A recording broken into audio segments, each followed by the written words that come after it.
Shalom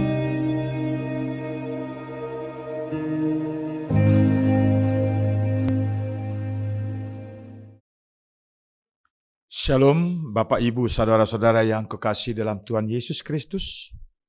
Hari ini kita akan beribadah lewat pertengahan daerah. Untuk itu kita bersaat teduh. Doa hening dimulai.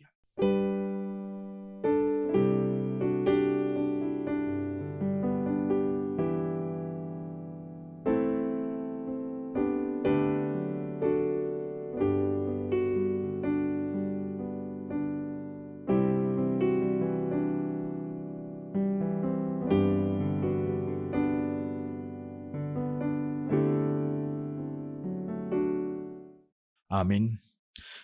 Kita puji Tuhan lewat buku ND nomor 501 ayat 1 dan ayat 2.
Di dalam nama Allah Bapa dan nama anaknya Tuhan Yesus Kristus dan nama Roh Kudus yang menciptakan langit dan bumi. Amin. Bergembiralah karena Tuhan, maka Ia akan memberikan kepadamu apa yang diinginkan hatimu. Serahkanlah hidupmu kepada Tuhan dan percayalah kepadanya, dan Ia akan bertindak. Berdiam dirilah di hadapan Tuhan dan nantikanlah Dia.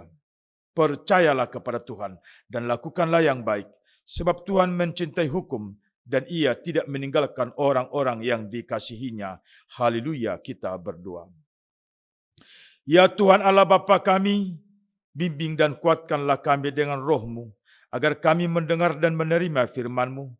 Teguhkanlah firman-Mu di dalam hati kami, supaya kami menjadi baru dan kudus. Tolonglah kami, agar kami semakin percaya kepada anak-Mu Tuhan Yesus Kristus dan memperoleh hidup yang kekal. Amin. Epistel untuk kita pada pertengahan daerah malam ini yang tertulis dalam kitab 2 Raja-Raja pasal 23 ayat 1 hingga ayat 14. Saya akan bacakan.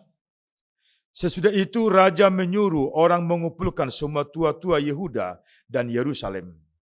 Kemudian pergilah raja ke rumah Tuhan dan bersama-sama dia semua orang Yehuda dan semua penduduk Yerusalem, para imam, para nabi dan seluruh orang awam, dari yang kecil sampai yang besar. Dengan didengar mereka, ia membacakan segala perkataan dari kitab perjanjian yang ditemukan di rumah Tuhan itu. Sesudah itu berdirilah raja dekat tiang dan diadakannya perjanjian di hadapan Tuhan untuk hidup dengan mengikuti Tuhan dan tetap menuruti perintah-perintahnya. peraturan-peraturannya, dan ketetapan-ketetapannya, dengan segenap hati dan dengan segenap jiwa, dan untuk menepati perkataan perjanjian yang tertulis dalam kitab itu. Dan seluruh rakyat turut mendukung perjanjian itu. Raja memberi perintah kepada imam besar Hilkia dan kepada para imam tingkat 2 dan kepada para penjaga pintu untuk mengeluarkan dari bait Tuhan segala perkakas yang telah dibuat untuk Baal dan Asyera dan untuk segala tentara langit.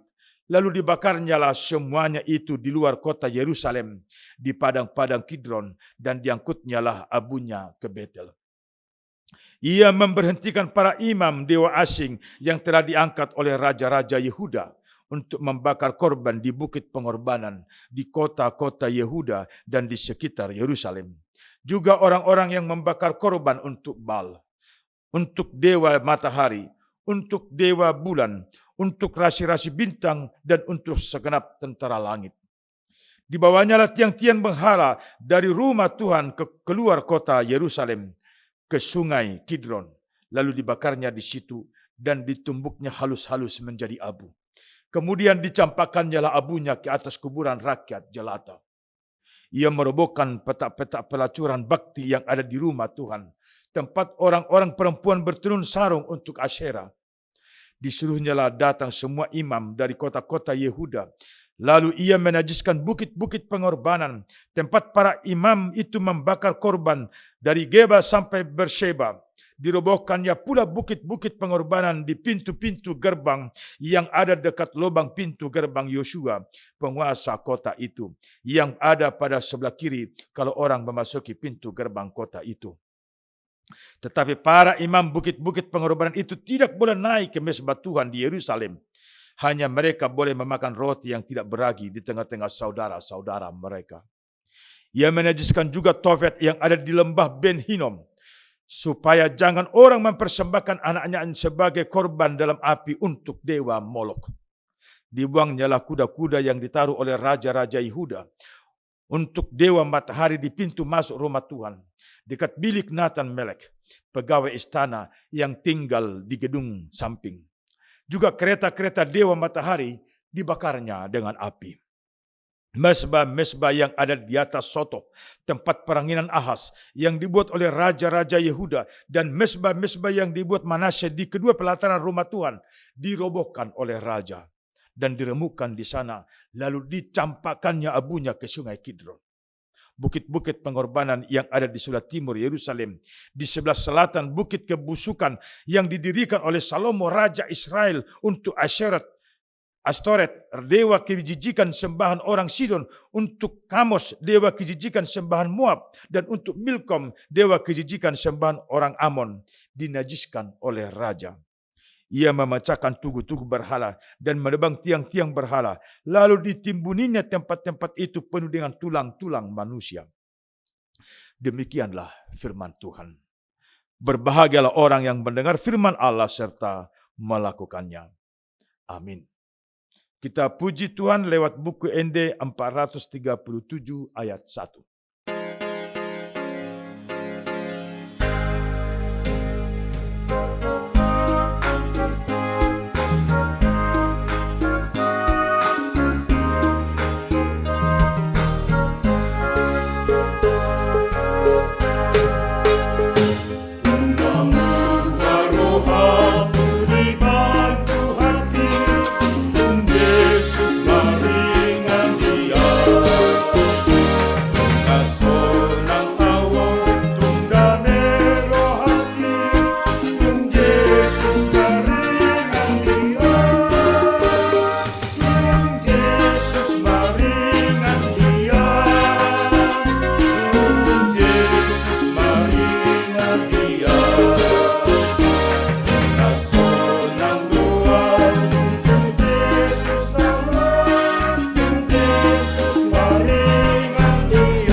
Damai kasih Allah dan anugerah daripada Tuhan kita Yesus Kristus akan menyertai saudara sekalian. Amin. Bapak, Ibu, saudara-saudara yang kekasih dalam Yesus Kristus Tuhan kita, firman Tuhan bagi kita dalam ibadah pertengahan daerah ini tertulis dalam 1 Korintus pasal 3 ayat 10 hingga ayat 17. Saya bacakan. Sesuai dengan kasih karunia Allah yang dianugerahkan kepadaku, aku sebagai seorang ahli bangunan yang cakap telah meletakkan dasar, dan orang lain membangun terus di atasnya. Tetapi tiap-tiap orang harus memperhatikan bagaimana ia harus membangun di atasnya. Karena tidak ada seorang pun yang dapat meletakkan dasar lain daripada dasar yang telah diletakkan, yaitu Yesus Kristus. Entahkah orang membangun di atas dasar ini dengan emas, perak, batu permata, kayu, rumput kering, atau jerami. Sekali kelak pekerjaan masing-masing orang akan nampak, karena hari Tuhan akan menyatakannya, sebab ia akan nampak dengan api, dan bagaimana pekerjaan masing-masing orang akan diuji oleh api itu. Jika pekerjaan yang dibangun seseorang tahan uji, ia akan mendapat upah. Jika pekerjaannya terbakar, ia akan menderita kerugian. Tetapi ia sendiri akan diselamatkan, tetapi seperti dari dalam api. Tidak tahukah kamu bahwa kamu adalah bait Allah dan bahwa roh Allah diam di dalam kamu? Jika ada orang yang membinasakan bait Allah, maka Allah akan membinasakan dia. Sebab bait Allah adalah kudus, dan bait Allah itu ialah kamu. Demikian firman Tuhan. Bapak, Ibu, saudara-saudara yang kekasih dalam Yesus Kristus. Rasul Paulus sangat luar biasa dalam pengabaran Injil. Tidak melihat waktu, tempat, kapan saja, saat apapun dan situasi yang bagaimanapun. Rasul Paulus dengan sukacita yang daripada Tuhan selalu menyatakan kebenaran dan kerajaan Tuhan. Itu yang dia lakukan untuk jemaat Korintus. Tapi yang pasti tidak hanya Rasul Paulus.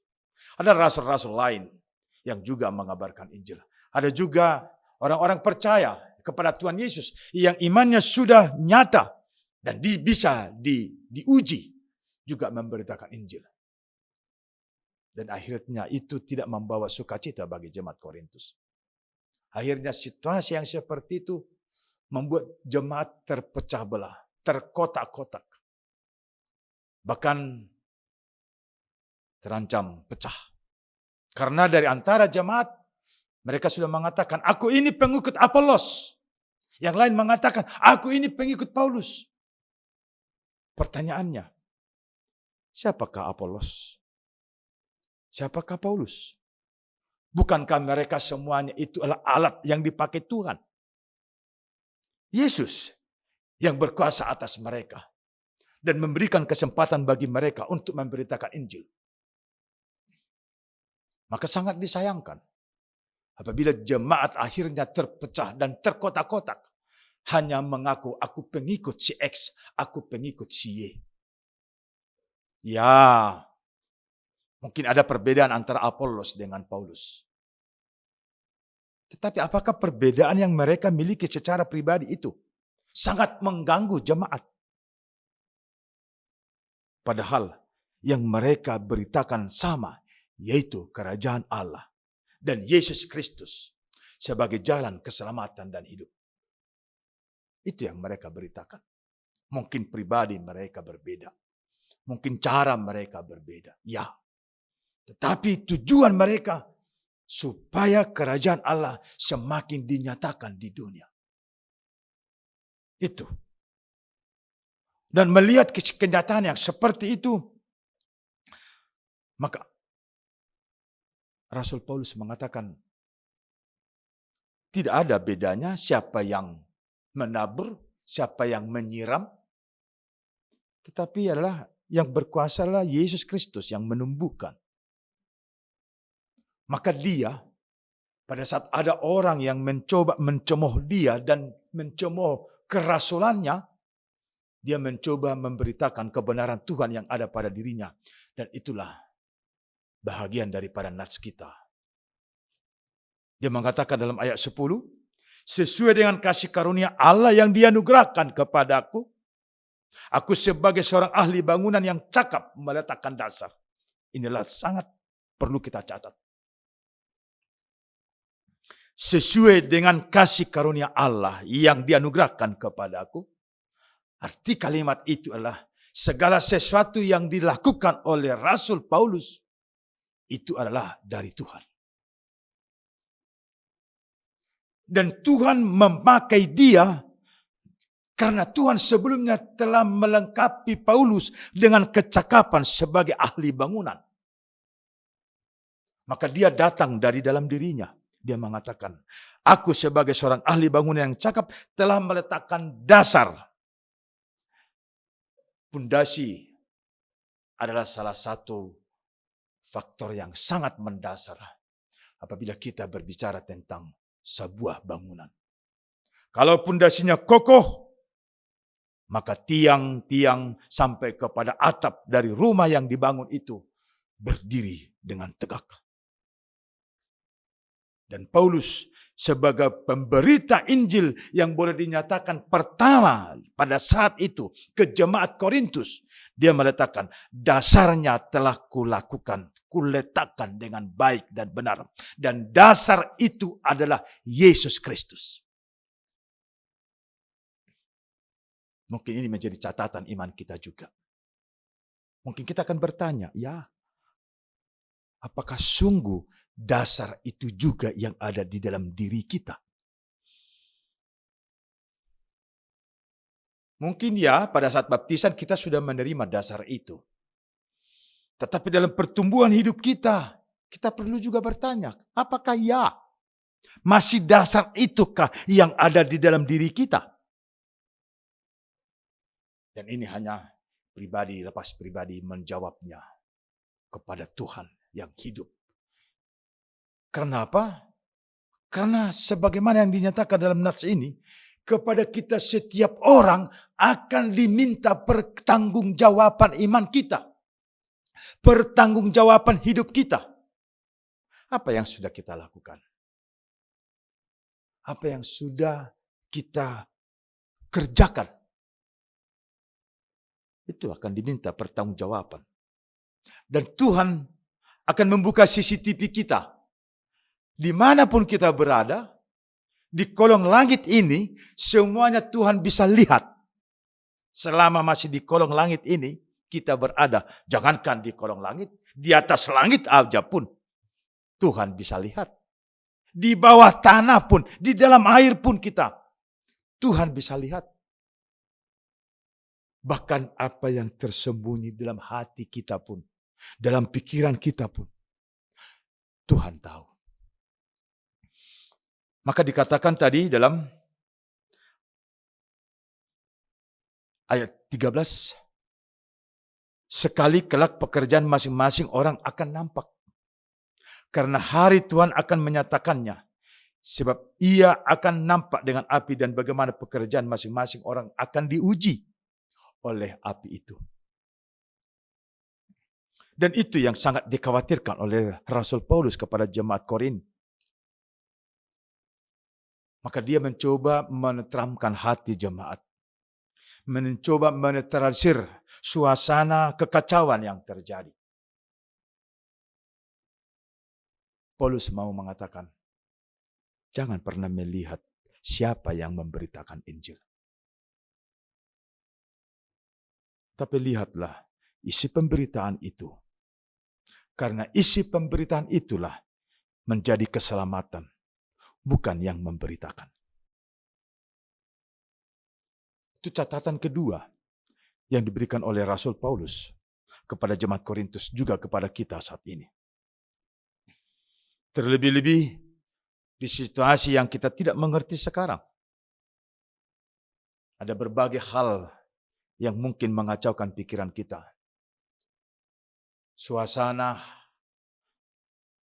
pandemi awal cerita. Tapi akibat daripada itu banyak hal yang terganggu. Jejaring sosial juga terganggu. Proses kehidupan juga terganggu. Proses pemerintahan juga terganggu. Bahkan gereja juga terganggu. Hati-hati. Kita diingatkan, jangan pernah lihat siapa yang memberitakan. Tapi lihat berita yang disampaikan. Tuhan juga mau menyapa kita lewat Rasul Paulus saat ini. Silakan kita mengefektifkan seluruh kemampuan kita untuk menyerap firman Tuhan yang diberitakan kepada kita. Dan kemudian silakan dengan kemampuan kita melakukan firman itu menjadi kehidupan yang baru dalam kehidupan kita. Ada luar biasa ditekankan oleh Rasul Paulus dalam ayat 12. Setelah dia letakkan pondasi yang baik dan benar, yaitu Yesus Kristus. Silaikan setiap orang membangunnya. Apakah dari emas, perak, batu permata, kayu, rumput kering, atau jerami. Silakan masing-masing. Tapi ingat, kembali lagi seperti yang tadi. Karena setiap orang akan diminta pertanggungjawaban. Oleh karena itu kejujuran kita sebagai orang yang sudah menerima anugerah dan kasih Tuhan.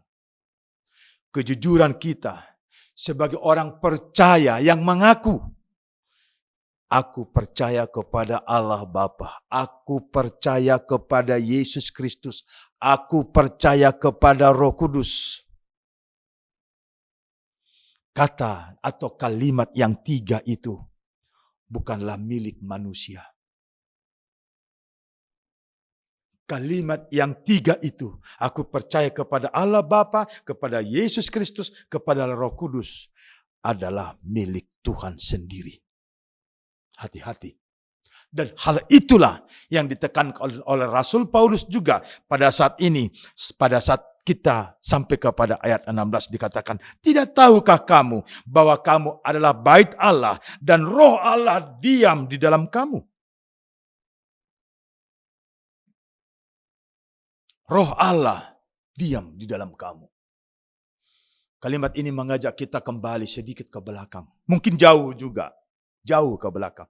Saat saya dan saudara diciptakan lewat Adam yang pertama. Allah tidak menciptakan kita seperti ciptaan lain dengan kata, jadilah engkau jonaren. Tidak. Yang lain dikatakan seperti itu. Jadilah engkau bintang-bintang, benda-benda penerang, maka jadi. Jadilah kau cakrawala, jadi. Jadilah kau semua binatang di hutan, jadi. Semuanya ikan di laut, jadi. Semuanya dikatakan jadilah, maka jadi. Tetapi saya dan saudara lewat Adam tidak seperti itu. Allah dengan kuasa dan kekudusannya memberikan nafas kehidupan kepada patung tanah itu. Artinya apa? Nefesi, roh Allah yang daripadanya dikirim kepada kita sehingga kita menjadi hidup. Itu dikatakan dalam kitab Kejadian pasal 2. Tapi bahasa Batak dikatakan gabe martodina mangolu.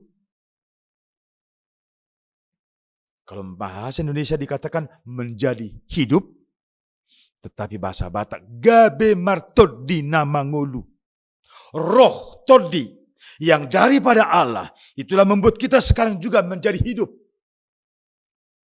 Maka kalau dikatakan, tidak tahukah kamu bahwa kamu adalah bait Allah dan bahwa roh Allah diam di dalam kamu? Ini hubungannya dengan bagaimana Allah menciptakan kita.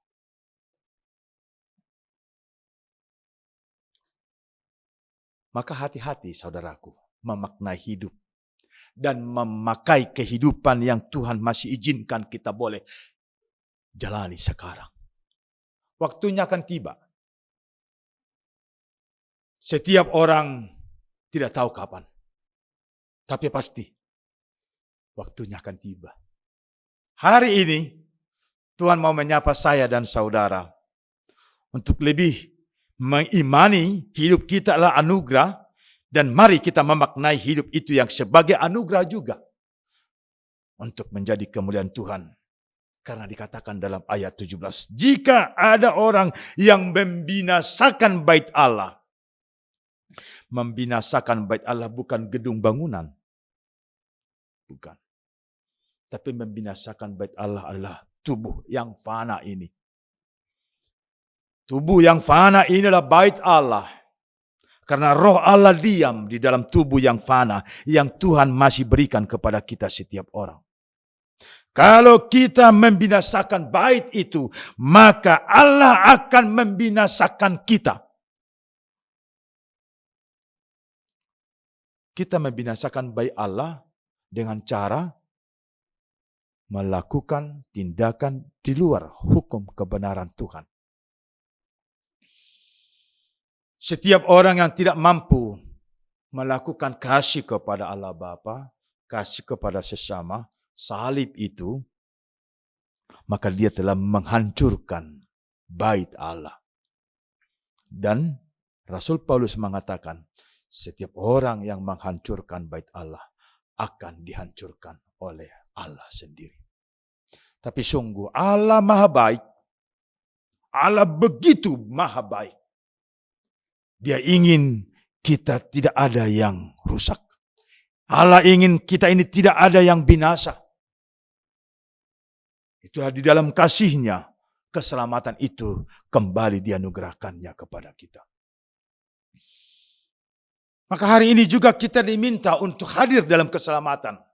Ya, mulai hari ini kita mau hadir dalam keselamatan dan tetap di dalam keselamatan yang Tuhan anugerahkan itu lewat aktivitas kita setiap orang. Pada saat pertemuan yang bisa kita lakukan maupun pekerjaan, pada saat kita memangku jabatan apapun itu, kita mau jalankan itu sesuai dengan rule kehidupan yang Tuhan Yesus nyatakan dalam kita. Saudaraku, ingat, dasar telah diletakkan dengan baik dan benar. Saya dan saudara-saudara diminta bebas mengekspresikan iman untuk membangun yang sudah diletakkan itu. Tuhan menyempurnakan. Amin, kita berdoa. Segala puji hormat bagimu Allah Bapa yang kami sembah dalam Yesus Kristus, Tuhan Juru Selamat kami yang hidup karena kasih-Mu. Tuhan, Engkau menyatakan kemuliaan-Mu kembali kepada kami lewat firman yang sudah Engkau perdengarkan, yang disampaikan oleh hamba-Mu Rasul Paulus. Biarlah firman itu Tuhan sungguh menjadi kehidupan kami, menjadi terang bagi kami, menjadi kekuatan kami. Dan kami mau setiap orang yang ada dalam persekutuan ini mau memakai dan memaknai waktu dan kehidupan kami untuk menyatakan kemuliaan dan kerajaan-Mu sebagai bait Allah yang hidup dan yang telah dinyatakan kebenaran kepada kami setiap orang. Kami mau melakukannya hanya untuk memuji dan memuliakan nama Tuhan saja. Layakkan kami Bapa menjadi anak-anak terang-Mu di dunia ini. Maka lewat kami pribadi lepas pribadi, kemuliaan dan kerajaan-Mu boleh dinyatakan. Maka kesaksian hidup kami hanya mau mengatakan di dalam Yesus Kristus kami telah dibuat baru. Bapa, Engkau juga yang memperbarui situasi yang terjadi di negara kami, di dunia ini karena pandemi COVID-19 ini. Bahkan Engkau juga Tuhan yang menjadi pembaharu dalam setiap keluarga kami maupun pribadi lepas pribadi. Sehingga kami sungguh-sungguh hadir dalam pelataran-Mu. Dan setiap waktu kami mau melakukan yang terbaik dalam kehidupan kami. Sebagai pujian kami bagi-Mu. Dan juga sukacita bagi setiap orang. Terpuji nama-Mu. Layakkan kami dalam ibadah ini dalam Yesus Kristus Tuhan kami. Amin. Kita puji Tuhan lewat buku ND 757 ayat 1 dan ayat 2 dan kita serahkan persembahan.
Marilah kita berdoa untuk menyerahkan persembahan kita kepada Tuhan. Ya Allah Bapa kami yang di surga, kami mengaku bahwa Tuhan adalah sumber dari segala karunia yang melimpah dalam kehidupan kami masing-masing. Sebahagian daripada karena itu kami serahkan kembali sebagai persembahan kepada Tuhan. Terimalah dan berkatilah persembahan umat-Mu ini, agar dapat kami pergunakan untuk pekerjaan dan pelayanan kerajaan Tuhan di dunia ini. Bukalah hati kami untuk mengenal betapa banyak berkat dan karunia yang kami peroleh dari Tuhan, supaya kami senantiasa bersyukur kepadamu di dalam nama Yesus Kristus Tuhan kami. Amin. Kita bersama di dalam doa Bapa kami. Bapa kami yang di surga, dikuduskanlah namamu, datanglah kerajaanmu, jadilah kehendak-Mu di bumi seperti di surga. Berikanlah kami pada hari ini makanan kami yang secukupnya, dan ampunilah kami akan kesalahan kami, seperti kami juga telah mengampuni orang yang bersalah kepada kami. Dan janganlah membawa kami ke dalam pencobaan, tetapi lepaskanlah kami daripada yang jahat, karena Engkau yang punya kerajaan dan kekuasaan dan kemuliaan sampai selama-lamanya. Amin. Kasih karunia Tuhan kita Yesus Kristus, anugerah Allah Bapa, dan persekutuan Roh Kudus kiranya menyertai saudara sekalian.